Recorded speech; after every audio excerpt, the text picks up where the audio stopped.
welcome into another episode of the KC Sports Authority podcast. I'm your host, Keegan Russell. Today I am joined by Tyler Christman to break down the KU football season that was and get you prepared for the upcoming Liberty Bowl matchup with Arkansas next week, December 28th. And with Christmas right around the corner, we also want to talk a little bit about our favorite Christmas treats and our favorite Christmas traditions. So settle in and let's get started. All right, Jayhawk fans, I am once again joined by my good friend Tyler Christman. It's been a few weeks since him and I have talked some KU football, but he is here again tonight to talk some KU football with us and help us get prepared for this bowl game. So let's bring him on.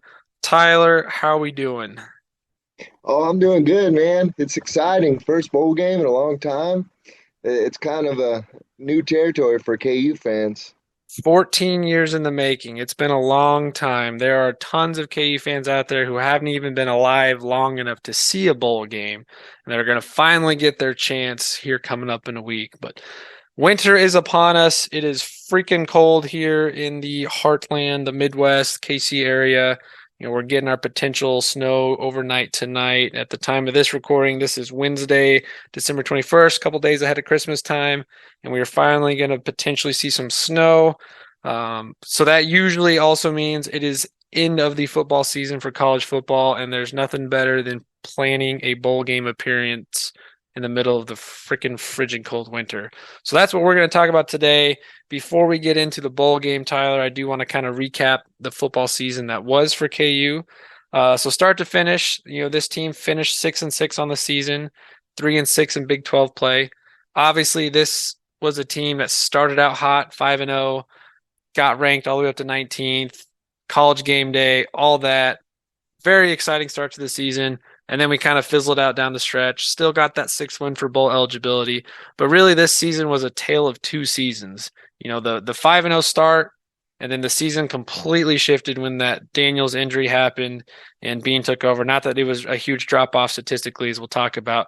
But clearly, the season changed dramatically once Daniels went down. We lost all the momentum. Finally started to play some tough teams in the Big 12 and kind of saw the season dwindle from there. But KU did pull out one more victory against Oklahoma State to keep this thing in bowl eligibility. And that is what the whole point of this episode's about, because of that win, we're going bowling. So, Tyler, let's kind of recap the season.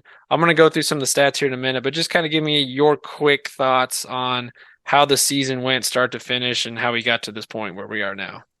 I think if you would have asked most KU fans if they would have taken 6-6 at the beginning of the season, that there's not one out there that wouldn't have taken that. I think when we talked, I predicted maybe 4 wins. So I think overall, we're ahead of schedule. Going to a bowl game is awesome. But I think when, we started off so hot, like you said, that our expectations got a little higher, and then kind of dropping off there towards the end of the season made it seem like, we underperformed, when in reality 6-6, I think, is just a great spot to be in. And it's exciting. Definitely a lot to build on. Yeah, just like you said, preseason, you and I both, we could see this team going anywhere from 3 wins, potentially 6-7 wins. We did kind of make a roadmap of how they could get there. And obviously all that went out the window when this team started out on fire, 2-0, 3-0, 4-0, 5-0, and everything changed from there. But yeah, if you took the whole season as a whole now and pause and look back, this was quite a successful season. Just like you said, we are ahead of schedule. This was probably 1 to 2 years ahead of where we thought they'd be at this point in year 2 under Leipold.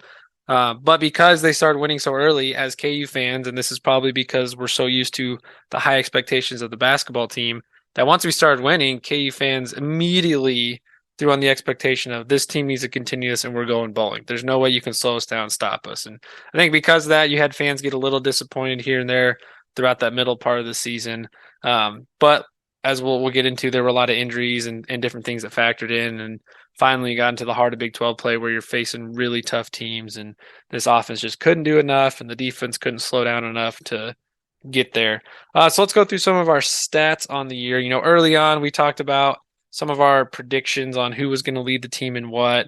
And I didn't pull up that specifically from our episode, but I did want to kind of touch base on who we thought was going to do what. Obviously, we both agreed that Devin Neal was going to lead the team in rushing, which he did. Pretty simple there. On the receivers, we thought this was going to be a relatively balanced attack. I think one of us had Mason Fairchild leading the way with touchdowns, which he did. He also tied with Luke Grimm and Quentin Skinner. I think we both agreed that Lawrence Arnold probably had the highest ceiling for yards, which he did. He ended up with 597 and was about 150 more than the next person. Pretty spread out passing attack, though. Defensively, it was pretty obvious to both of us that either Kenny Logan or Rich Miller would lead the team in tackles, which definitely happened. Kenny Logan led the team with 96, which unfortunately means that the opposing offense got to that second and third level quite often. But Rich Miller was right behind him there. Sacks, we were pretty convinced Lonnie Phelps should be the sack leader, which he was with 7. Didn't get to the double digits we had potentially hoped for, but he did get 7. And then Craig Young out of the linebacker spot got 4.5. Then as we look at the interceptions on the year, I think we were both kind of back and forth between either Kobe Bryant or Kenny Logan. Bryant ended up with 3 and Logan with 2. And then they had a couple other guys with 1. Romello Dotson had 2. So just off of that, Tyler, as we go through these statistics, before I get into the individual numbers, some guys, what are some guys that you thought stood out to you this year statistically or had a better year than you anticipated? Or a year that might have been worse than what you expected? Like you said, we predicted Lonnie Phelps to do well, and he had what, 3 sacks early on in one game. So you kind of Yeah, I think he expected started him. the season with 3 sacks that Yeah, first game. yeah, like Tennessee Tech, I think. But to me, watching his games, it looked like he, drew most of the opposing team's attention, and that was kind of to be expected. He was getting double teamed a lot. As far as surprises, our receivers, it was kind of spread out. Um, I don't know if anybody really, surprised too much. I think it kind of went as the way we thought. Um, but I did think Craig Young played really well on the season, and because there was a little concern on, if he'd be able to step into that starting role because he didn't get a lot of playing time at Ohio State. But I thought he looked fast, athletic. He made plays all over the field, so I was pleasantly surprised with him.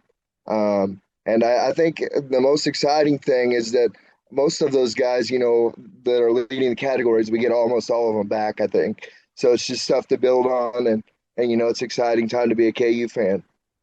That is probably the best thing about this group statistically. We are going to bring back pretty much everybody. A couple pieces here we'll lose, but for the most part, most of the offense will be back. Most of the defense will be back, and like you said, most of those guys leading in the stats category will be back. So let's look at the statistics. Skewed a little bit because of the Jalen Daniels injury, so we'll start there. Jalen went 115 completions out of 175 attempts for 65.7% completion percentage. Not too different from Jason Bean. Bean threw for 135 attempts for 64.5%. Daniels led the way with 1,470 yards to Jason Bean's 1,280. Daniels finished the year with 13 touchdowns and 2 interceptions to Jason Bean's 14 touchdowns and 4 interceptions. So pretty similar there. Bean actually had a little bit higher QB rating total for the year. He sat about 172.4 to Jalen's 158.5, but both were very high scoring there. In those two, when you get in their rushing numbers, Daniels obviously had more rushes. He also had more attempts, more yards, and more touchdowns. He led the way between those two with 63 attempts for 398 yards and 6 touchdowns, averaging 6.3 yards a carry. Jason Bean, on the other hand, only got 38 rushes for 222 yards, but 5.8 yards a clip, which is still pretty solid, and ended up with 4 touchdowns. So overall, I think statistically, you really didn't lose too much statistically when Bean took over for Daniels. Obviously, we talked several times throughout the season that their play style was a little bit different, but they do both bring a lot to the table. It's pretty similar. But again, pretty even season there between the two. Give me your quick thoughts on how you thought those two both played. Obviously, in the season, we went back to Jalen. You could tell there's a little bit of rust, but do you think the the QB stats dropped off much when Bean took over, or were they just kind of like what I said, pretty even matched? I think it was similar, and that just goes to show it really helps if you have a competent backup quarterback because injuries are going to happen, and if there's not much of a drop off, you can still compete. The one thing I would say is that Jalen Daniels seemed to have a little bit better grasp on the read option and knowing when to keep it and when to hand it off. It seemed like Bean was a little hesitant to keep it, and with his speed, it would have been nice to see him keep it more and get out in the open field, but I don't think there was too much of a drop off. As you can see, the stats are pretty similar. So hopefully, I know Bean hasn't made a decision yet, but it'd be nice if he came back next year just in case, because injuries are going to happen, and he's a veteran, and I don't think we'd be able to find a better backup anywhere for next year than him. Yeah, right now, Leipold said he is leaning towards being done with football and moving on. That's still up in the air. I'm sure, just like all of us, we'd love to have him back. When you have two quarterbacks on your roster that are capable of winning ball games and have the talent level to go out and do so, especially in the Big 12, that's a huge plus. So whether he comes back or not, it was great to have him back again this year as a backup to Jalen. I think had Jalen gone down and Bean wasn't here, we haven't seen enough of Ethan Vasco to really know what he's capable of. So maybe there was a big drop off there. But overall, those two played fairly well. I think they also played within expectations, reasonable expectations for the season. And obviously, Jalen's still got a couple more years, and the sky's the limit there. So excited to have him back for next year. As we look at the rushing attack, no surprise, Devin Neal led the way. 171 attempts for just over 1,060 yards, averaging 6.2 yards a carry for 9 touchdowns. Highshaw was on pace to have a really good season until that injury took him down in week 5. But he finished as the third leading rusher with 44 attempts for 259 yards and 5 TDs. And then Sevion Morrison and Kai Thomas both didn't get a whole lot of action. It was very, very clear that we were going to ride heavy on Devin Neal and Daniels and Bean's legs. But overall, Morrison finished off with 23 carries for 165 yards, 1 touchdown. Kai Thomas, 43 attempts for only 151 yards. He probably had the most disappointing season at running back out of that group. And then Torrey Loughlin, they used as a gadget player here and there. He got 12 carries for 32 yards and a touchdown. And then that really was it. We had one other running back, DeAndre Thomas, got 1 carry. But the running back group, pretty much all should be back next year. Maybe Morrison or Kai Thomas transfer out just because they're further down the depth chart. And clearly, this is going to be Devin Neal and Daniel Highshaw's run.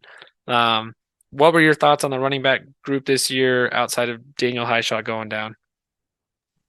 Neal is Neal. He's consistent. He's going to get his carries. He's going to get his yards. I think he's a great ambassador for the university. Being from Lawrence, you see him tweeting at recruits, and he just seems like a good guy. He handles the media well. You know what you're going to get from him. I thought we would see more of Morrison and even Kai Thomas, but I don't know if Kai Thomas was injured. He looked like he was injured for even when he was out there. He was looking a little slow, like he was banged up. But like you said, I think they're going to work through Devin Neal, and hopefully Highshaw can get back to 100% because he's just a monster when he's healthy. Yeah, when Highshaw is back at full strength, you're hard pressed to find a better 1-2 punch with Devin Neal and Daniel Highshaw. Texas probably had the best 1-2 punch this year at running back, but Highshaw and Neal are pretty solid. Both can do so much. Neal's great in the passing game. Highshaw's just so physical and fights for extra yards.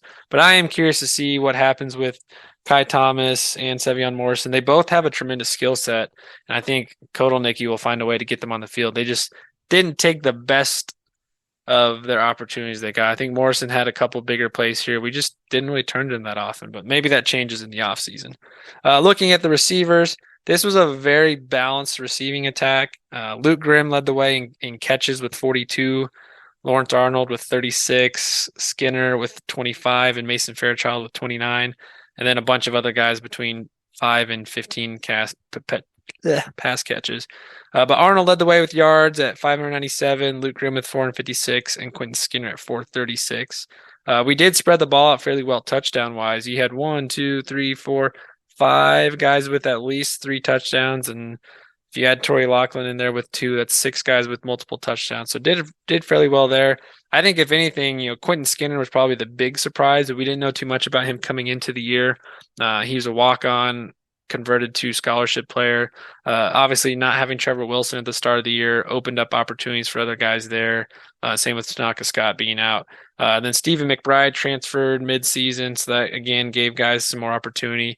I was quite impressed with Skinner and Grimm this year. I think Grimm kind of became the security blanket, just like Jared Casey. Anytime you threw him the ball, he was going to catch it, and he was the guy you're looking for on third down.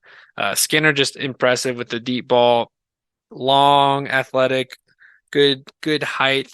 Not the thickest receiver, but he's got all that height that you can throw the ball downfield and let him go up for it. And then of course Mason Fairchild had a really solid year. Finished honorable mention on, or I think he finished all Big 12 first team at tight end. Jared Casey again, another sure-handed guy. Only had 16 catches for 218 yards, and it felt like you saw a lot more of him throughout the season than what the statistics say. But again, another very reliable, very dependable guy in the tight end group. Um, and Torrey Loughlin got a couple things here and there. So what were your thoughts on this receiver group? What did you like that you saw? What do you feel like could be improved upon that group moving into next year? I think you nailed it with the surprise, Quentin Skinner on the outside. He's a big target. He had a couple long catches. That catch he had against Duke in the back of the end zone was just a thing of beauty. And one thing that stood out was, I don't know if you saw the same thing, but it seemed like we were really sure-handed. We didn't have a lot of drops all season. The guys caught the passes that were thrown to them, and it's nice seeing guys with sure hands making their opportunities count. Like you said, I thought Jared Casey, it seemed like he would have more yards, higher stats, because it did seem like every time he caught a ball, he was making a big play on a key third down or scoring a touchdown. I just think something to improve on. I think those guys are going to put up more numbers, having another year in the system. Just getting more comfortable with everybody, learning the offense. It's all going to click, and I think it's going to be fun to watch. Yeah, and this group is going to be pretty much all back again next year. I know the offseason Lawrence Arnold put his name in the transfer portal and then withdrew itself, um, which was probably a good thing for him because he had a pretty solid year. I think the only question mark going into the offseason is probably Trevor Wilson. Is he going to be around the team? Does he move on? Didn't really become a factor at all down the stretch once he got back. And then I'm not 100% positive. I want to say Mason Fairchild, that was his last year, but he might still have his COVID year left. So there's a good chance he's still back. And of course, Jared Casey's going to be back. So pretty much everyone on offense, position wise outside of the O line is going to be back next year, which again gives us a lot of hope. Now let's kind of quickly go through the defense. We already mentioned Kenny Logan led the way in tackles as probably expected. He's literally everywhere, every play. And if it wasn't him, it was Rich Miller. Those two are the heart and soul of that defense. They're in on every possession, every play, all over the field, backfield, down the field, middle of the field, anywhere you can think, one of those two is making a play, and as was expected. I think of the group, I was quite impressed with Craig Young this year. As a linebacker, he's very athletic, and we saw him in the slot quite a bit. Also saw him come off the edge as a pass rusher. He was probably my surprise player on defense. Ohio State transfer obviously had higher expectations for him already, but I think he did fairly well in what we saw. Lonnie Phelps, obviously a huge addition this year, started off the season hot, and then teams started to figure out how to contain him. But even when he wasn't getting sacks, he was getting a lot of quarterback pressures. He was getting around the edge, stopping runs here and there. Still had quite a good impact on this team. I'd say the question marks or the frustrations with this team was the secondary. Dotson and Bryant, they had some good games. They also got burned quite a bit, but the outside corners and the safeties were a little inconsistent throughout the year, and I think that left a lot of us wishing for more because this defense did give up a ton of points and struggled tackling, getting to the ball, and all that. Just because Kenny Logan and Rich Miller had over 160 tackles combined isn't always a good thing. If you're high in tackle numbers, it means you're on the field a lot and they're getting to you a lot. But overall, defense had a pretty abysmal season. I think the D line was probably the most impressive group. Lots of depth, lots of upperclassmen, and most of those guys are going to be leaving. So that'll be interesting to see how that goes. But give me your thoughts on this defense. What did you like? What were some players that stood out to you, and who are some guys you're looking forward to seeing them in the next season? You know, just to be a little different, I like what I see from Kobe Bryant some of the time. I think he's a little bit like Marcus Peters in that he'll give up a big play, but it's because he's trying to make that turnover, get that interception, and he did that what 2 or 3 times. One was a key late in the game that I think turned the tide for us. I don't remember exactly which game it was, but I think the more he improves, the more he plays, that he'll get a little bit more consistent, maybe not give up that big play, and still keep that playmaking ability and be kind of the ball hawk that I think he can be. I think Tyrone Berryhill is another guy that kind of got hurt in the middle of the season. And when it's the beginning of the season, I thought he started off real strong. Kind of got hurt, came back. Maybe it was fighting injury a little bit. Didn't quite have as good of a second half, but I think he'll do big things next year. And I think overall that linebacking group will be one to watch next season. Interesting group there. They obviously lose Eric Gilliard to the transfer portal, and Lorenzo McCaskill graduates out. He was one I was a little disappointed with. I don't think he quite did as much statistically as we might have thought. The D line group was again most impressive, but that linebacker crew, a lot of moving pieces going into next year. Tyman Berryhill's for sure going to be one of the main guys there, and Rich Miller is back for another year, and Craig Young as well, unless he transfers out again. Um, I was hoping to see a little bit more out of OJ Burrow. I know he got a lot of playing time as a freshman, so you thought maybe coming into year two he'd have a little bit bigger jump. But I mean, this group defensively is going to be pretty experienced heading into next year, so there's still a lot to improve on. I think the biggest question going to next year is, can Romello Dotson be that true number two guy on the other side of Jacoby Bryant? Is there someone else that can step into that role? And what is this defensive line going to look like? I mean, I think they graduate out six rotational linemen, if I'm not mistaken. And Lonnie Phelps being one of those. I guess he hasn't officially declared for the draft yet, but we think he's going to be gone. I guess there's a chance he's back. But pretty much their entire defensive line is gone. They've got a few guys returning, a couple good names in the transfer portal that we're going to talk about in a future episode. But defensively, it was a struggle. Brian Borland, a lot of fans are calling for his name to be fired. He's been with Leipold for years now, and I think he left a lot to the imagination of what this defense could be. So maybe a talking point in the offseason. If I was to bet, I would bet he is back for another year just because Leipold's loyal to his guys. But maybe having another year in the system and another year of recruitment, they can find some more pieces to push this group forward. So that's our recap of the season. Um, we'll do after the bowl game. We'll do another final recap of the season. Talk about the roster turnover, who's leaving, who's coming in, and kind of go for that. But let's now move into the bowl game preview. And before we talk about the actual game itself, Tyler, I just want to spend a few moments talking about the significance of KU being in a bowl game in only year two under Leipold. It's been 14 years, like we mentioned. So for the fans, this is huge. But I just want to get your thoughts on what you think this means for the program moving forward, what kind of momentum this builds for us, how it might impact the program, not just from a recruiting standpoint and a fan base standpoint, but what does going to this bowl game mean for you as a diehard KU football fan? It means a lot. Like you said, we haven't been to a bowl game in 2008. It's hard to believe it's been that long. But as a KU fan, we've experienced the lowest of the low. So I think being in the postseason, it's an amazing feeling. It's exciting to extend the season. I think a big plus is that you get those extra practices.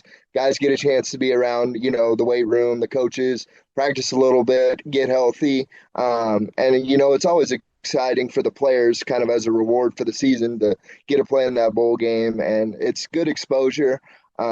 Exciting to still have something to play for this late in the season, and I just think there's nowhere to go but up, and it's a great thing. It's really exciting. Can't wait.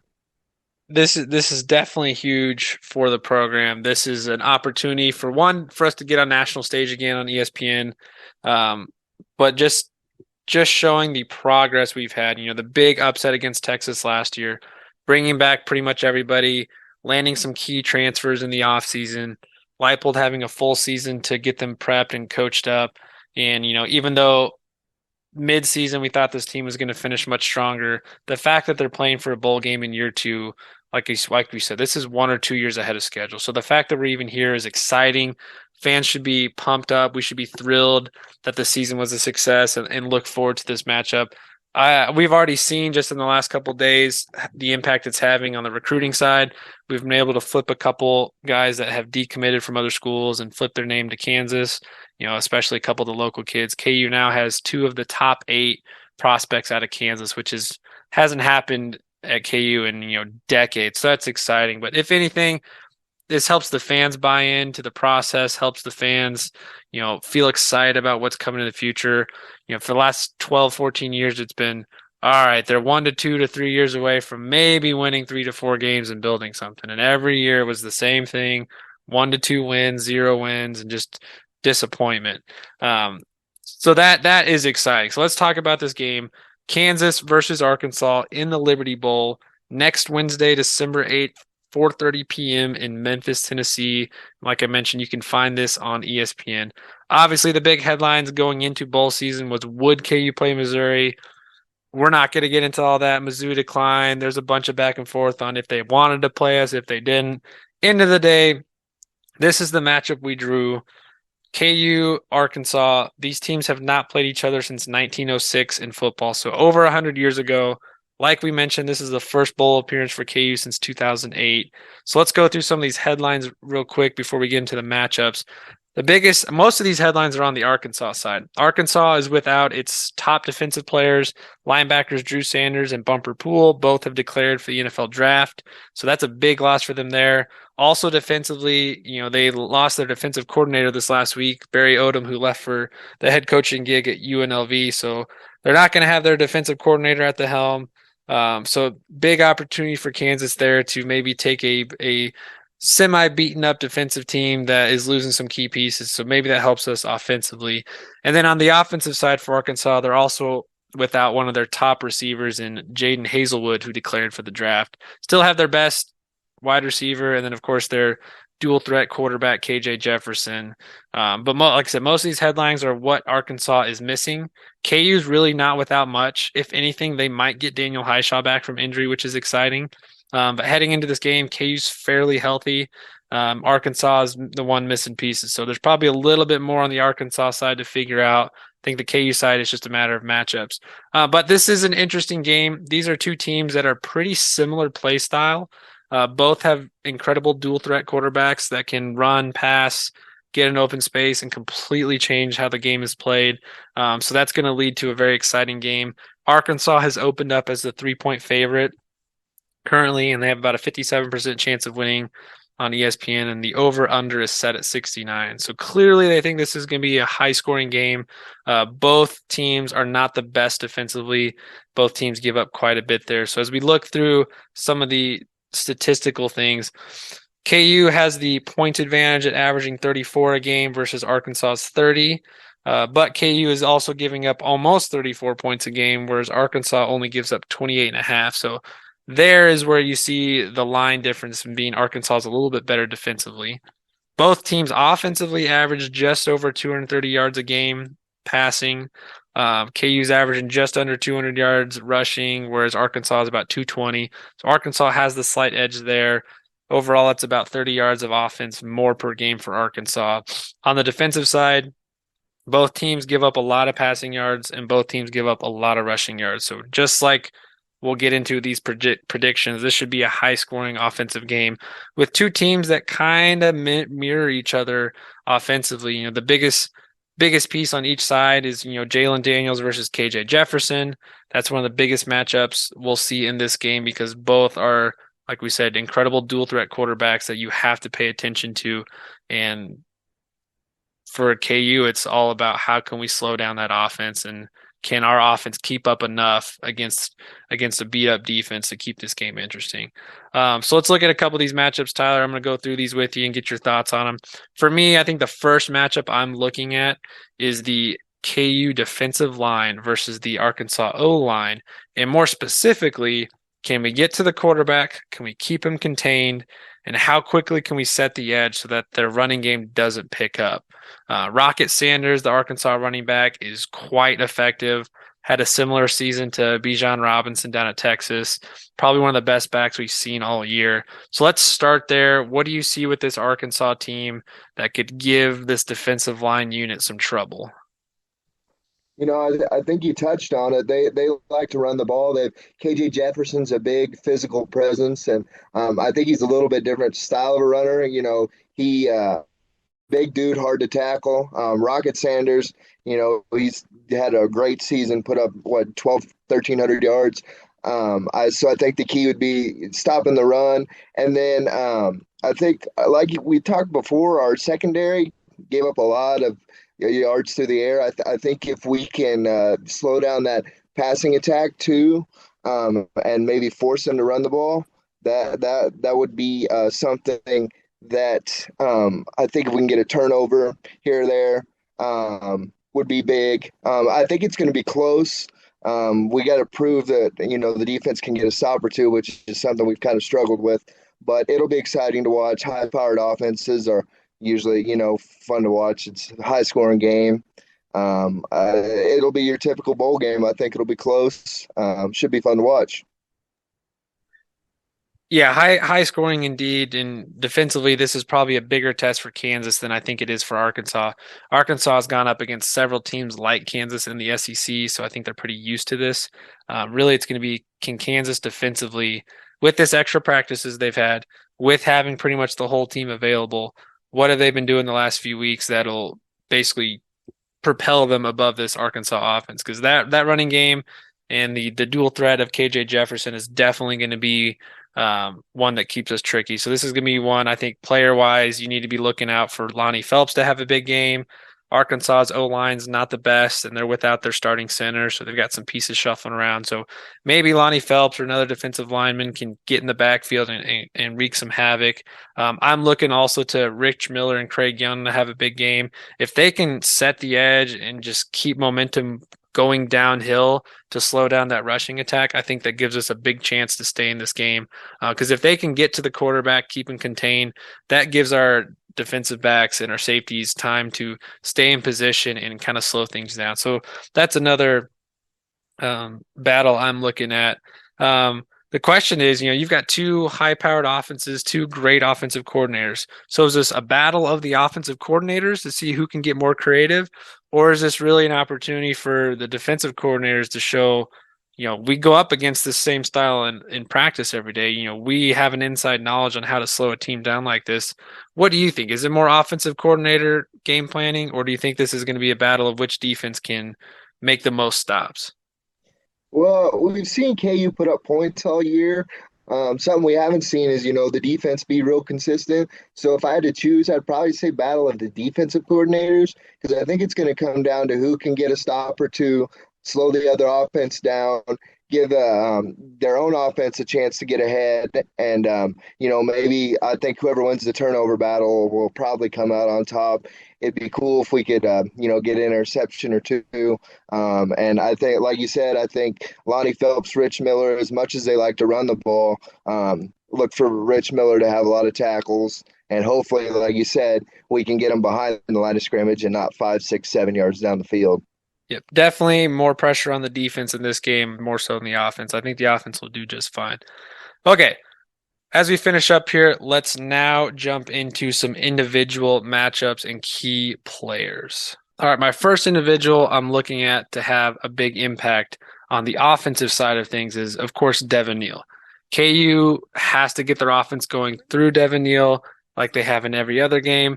When Devin Neal is going early and often, that really opens everything else up for Daniels and the passing attack. So for me, it is Devin Neal. Things have to start there.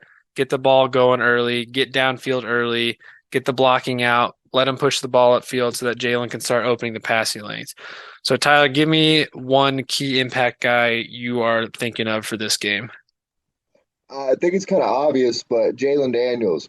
What Jalen Daniels are we going to get? Are we going to get the one that was healthy, at the beginning of the season that completely ran that offense, had command, was able to throw it and run it? Is he still going to be a little banged up? Are we going to get the Jalen Daniels that we saw that was a little rusty? I think with the practices and just the time to get healthy, I think we'll see more of what we saw at the beginning of the season, and that's what I'm hoping for. I think if he has a big game, we'll be looking all right.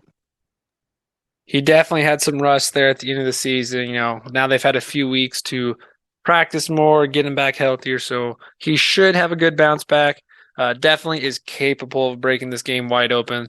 Like we mentioned with Arkansas, they're missing a couple linebackers, and losing those linebackers, those are the guys spying on Daniels in the backfield. So he should have some good running lanes if the offensive line holds up and keeps doing what they're doing to move forward. So another guy I am looking at, kind of a group really. I think this tight end group has a lot of potential to break this game open. We're so dynamic at that position. You've got Jared Casey, who's really the fullback, but he's got such incredible hands, fantastic route runner, knows how to get open in space. He could eat up the middle of the field on a couple crossing routes. Of course, you got Mason Fairchild, your big body tight end, who you can throw it up over to in the middle. I think one of these three tight ends, maybe even Trevor Cardell, one of the three, if not two of the three, are going to have a breakout game and are going to be one of the main reasons we get down the field. Again, this Arkansas team is missing their top linebackers, top coverage linebackers. Their safeties and corners are not fantastic. They're not that great. So I think this is a good opportunity for Jalen to spread the ball around through the tight ends and let them eat up the middle of the field. And when they do that, that'll open up opportunities for the guys on the outside. Tyler, do you agree tight ends have a good opportunity to eat up in this game, or are you looking at the receivers to do that instead? I would lean towards the tight ends. Like you said, Jared Casey has incredible hands. I think with their linebackers out, like you said, the tight end group's going to have a lot of opportunity. But I would also look for maybe, Luke Grimm in the slot. I think he could have a big day, and then maybe we could also get Quentin Skinner over the top with the deep ball or two. I do think our passing attack as a whole will do pretty well against kind of a depleted Arkansas defense. What is the likelihood we see a 30, 40, 50-yard bomb to Quentin Skinner like we have throughout the season, especially being a big time game, big time matchup on national television? I'd say it's probably over 50%. I'll go 60%. I think it's more likely to happen. Um, they're more likely to take chances, air it out, call big plays in a bowl game because you got nothing to lose. So I think there's going to be opportunities for it. So I wouldn't be shocked to see it happen. I would love to see it happen. It just the game is so much more fun when we see Daniels or Bean chuck it down the field and watch Skinner go up for this amazing touchdown catch. He's had some incredible TDs this year, along with Mason Fairchild and some of the other guys. But I think it's gonna be a fun game overall. So let's go through some of our final predictions here. I still have this game kind of going back and forth, being a highly offensive shootout. I've got this game going KU wins it late 37-34. Definitely a big offensive game. I would be shocked if our defense plays really well and slows them down. But I think KU has a little bit more to play for than Arkansas. Arkansas has been to bowl games before. We have not. We really want to show out. So I think I give us the edge there. But Tyler, what's your final thoughts on how this game goes down and who comes out on top and what's that score going to be? No, no, I agree. It's going to come down to the offenses, but all I ask is give me one turnover from the defense. If we can create a turnover, get that extra possession, that extra opportunity, I think that'd be big in the game. I think your prediction, we were pretty close. I'm going to go KU 35, Arkansas 31. So big, a high scoring game. It'd be close, fun to watch. Do you see this being a back and forth, you know, Arkansas goes up, then we go up, and they go back up? Or do you think this is one where a team jumps out early, next team catches back up, and then it kind of gets close down the stretch? I'm hoping, KU gets out to a big lead and kind of holds it the whole game, but I think it's probably going to be back and forth. Just kind of that's the way KU's played a lot this season, if not coming from behind. I think it'll be close throughout, hoping for KU to just come out on fire, but we'll see what happens. All right, I'm going to leave you with a couple open-ended questions or fill in the blanks here. If KU does what, they come out on top. I'll say contains, stops the running game, and wins the turnover battle. Okay. If KU does or does not do what, Arkansas ends up with a victory. If KU doesn't stop the run and KJ Jefferson, Arkansas is going to win. Okay. If Jalen Daniels plays like what, KU wins. Like he's capable of, like we saw at the beginning of the season. If he makes smart decisions, runs when he has to, works into the passing game, I think if we get typical Jalen Daniels, I think we can win the game. And then last one, if this defense struggles early, the game finishes how? I I think if we struggle early, I think Arkansas might pull away in it. I think we have to stay, within striking distance within a possession or two, which is going to require either the offense to score about every time they have it, or the defense to get a stop or two here or there, a turnover. So I think if the defense maybe, holds their own, we can rely on the offense and sneak away with a win. All right, folks, there you have it. Tyler, before we get out of here, I do have a couple more questions for you. Obviously, it's been 14 years since our last bowl game. I'm going to take you back a bit. Do you remember what you were doing or where you were the last time KU was in a bowl game? I think I remember listening back when KU was right before the 2007 2008 season. I remember when we were starting to put it together with Mangino, listening to the games on the radio with my dad because at the time they weren't on TV. So I remember listening to the games called on the radio and being really excited that KU is competitive and we're in bowl games and I think we played Philip Rivers one time and when he was at NC State I think we ended up losing the game but I kind of remember that one. And then, of course, the Orange Bowl. Nobody forgets that one as a KU fan. Yeah, that one probably stands out the most. I was in ninth grade during the Insight Bowl. I remember watching the game. I could not for the life of me think where I was, who I was watching it with, what I was doing. But I do remember watching that game against Minnesota because it really wasn't that close. KU still pulled out pretty well. Definitely remember the Orange Bowl game for sure. I have a few things I remember about the Fort Worth Bowl. I think that was back in 2005. Yeah, 2005. And then I remember a little bit about the Tangerine Bowl. But now, 14, let's fast forward again. 14 years later, what are your plans for this game? How are you going to be watching it? I'm going to be watching on TV. I'll probably have some friends with me, some fellow KU fans. I know my dad and my little brother are really excited about it. I got a few friends and an uncle actually going down to Memphis to Okay, watch the game. nice. So I think they're leaving early Tuesday. So they're going to get to see the sights and eat some good barbecue and hopefully see a KU win. What is your go-to food of choice? For game day, my mom makes really good barbecue, like pulled pork sandwiches. So I would say either that or like just queso and chips, cheese dip. Yeah, can't go wrong with queso. I could snack on queso all day during a game. All right, let's finish up with a couple Christmas questions because obviously we are just a few days away from Christmas, and we want to know what's going on in the Christmas household. So, Tyler, I'm going to ask you a couple of Christmas things. First off, what is your favorite Christmas movie? Favorite Christmas movie? Well, I think the one that always plays is A Christmas Story. They have it on whatever channel. If it's a Hallmark channel, it plays 24 hours over and over. I really remember liking Elf the first time I saw it. I think Will Ferrell's pretty funny. So I'd probably go with Elf as my favorite Christmas movie. I think that is a good choice. That is most people's top choice. I'm kind of a classic guy. I do love Elf a lot. but I also really like It's a Wonderful Life. So I'm sure I will be watching that at least once over the next several days.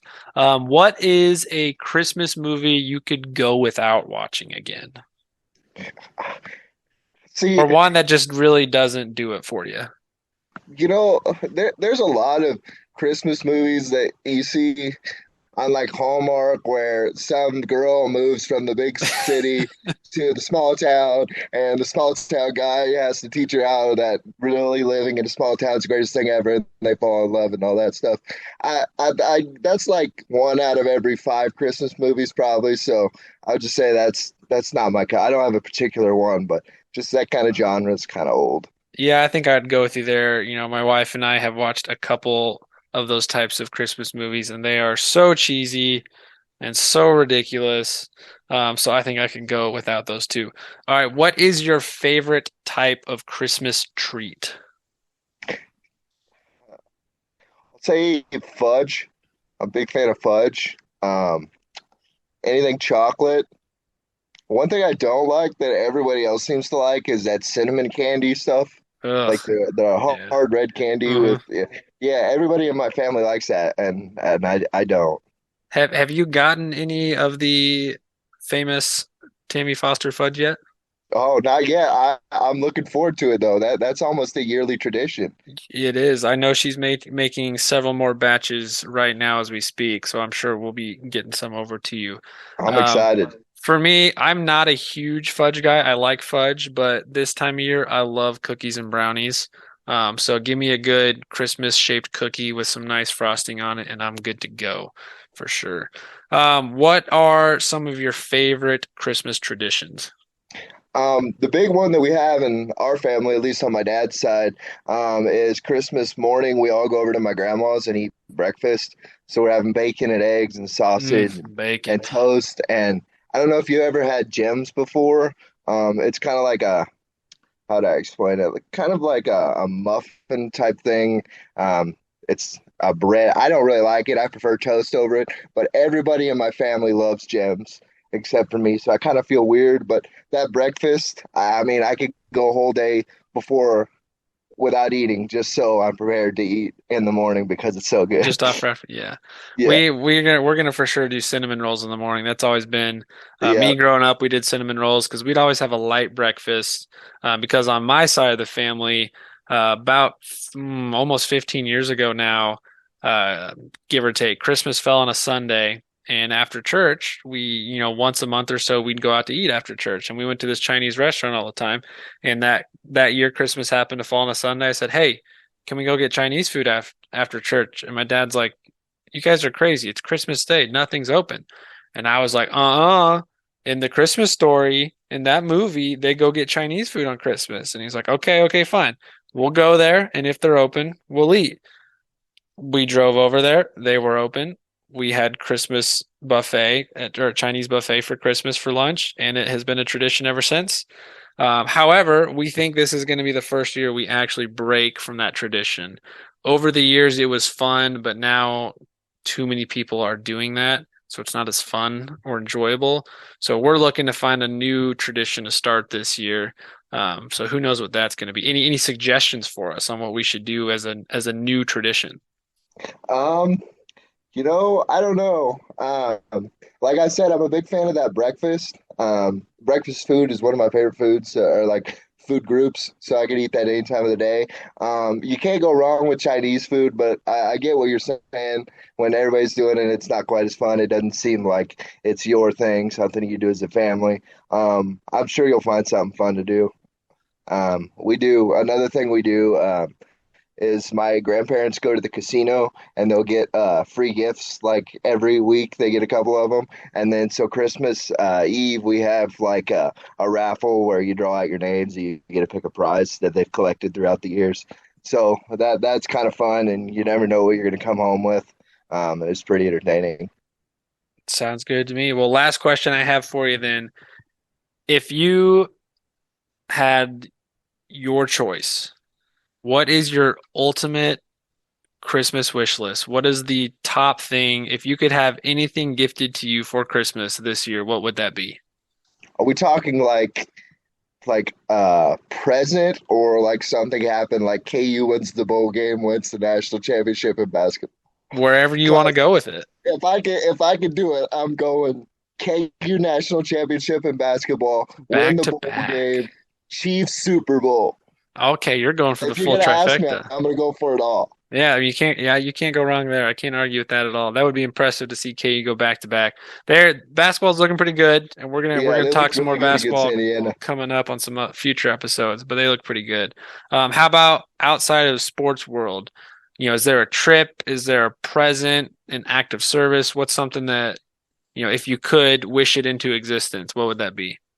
Uh, you know, I don't know. I'm more as I've gotten older, I've kind of gotten more into like gift giving more than gift receiving. So it's kind of fun to give gifts to my family, my brothers and sisters, my parents. Hey, growing up as a kid, you didn't really have a job or a way to get money. So it's kind of nice being able to give back all those years your parents and family have supported you. So I wouldn't have anything that I'm necessarily looking for me. It's just a fun time of year. Christmas, if I had to choose, would probably be my favorite holiday. So I just love everything about it. Tis the season of giving for sure. All right, well, Tyler, thanks again for joining me on this episode. We've got a lot to look forward to with the football program and this big matchup coming up next week. Again, for you guys, the fans, Kansas versus Arkansas in the Liberty Bowl. This is next Wednesday, December 28th, 4:30 p.m. in Memphis, Tennessee. You can find the game on ESPN. Throughout now in the next couple days, as fans, we would love to know your thoughts and predictions of this game. You can tweet at us at KCSA Pod, your thoughts and game predictions. You can also find us on Facebook at the KC Sports Authority Podcast. And if you're watching this on YouTube later, don't forget to drop your predictions and thoughts in the comment section. So thanks again for listening to our KU football season recap and Liberty Bowl preview. After the game next week, we will do one more football episode to kind of wrap things up, recap the bowl game, and kind of look forward to what is going to come in the offseason. There's already a lot of movement. Signing day is going on as we speak right now, early signing day, transfer portal, a lot to get into there. We'll kind of dive into some of that here in the next couple weeks and kind of give you guys a snapshot of what is to come in the offseason.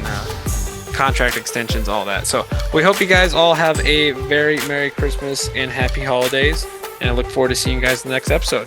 Rock Chalk.